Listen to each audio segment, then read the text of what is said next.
पंजाब हुकूमत ने अमन अमान की सूरत हाल के पेश नज़र गवर्नर हाउस में रेंजर्स तैनात करने का फैसला किया है, जिसका नोटिफिकेशन भी जारी कर दिया गया है।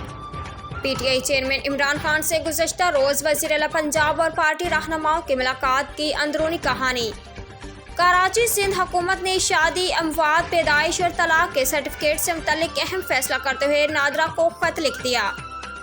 कराची आईजी सिंध ने इंकशाफ किया है कि शहर कायद में 60% स्ट्रीट क्राइम्स का ताल्लुक नशे के आदी अफराद से है।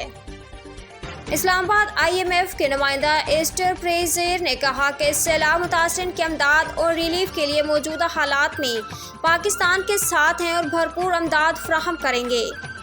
MQM के मुतालबात पर सिंध की हुकूमती जमात पाकिस्तान पीपल्स पार्टी ने मशावरती इजलास आज वज़ीर आला हाउस में तलब कर लिया है।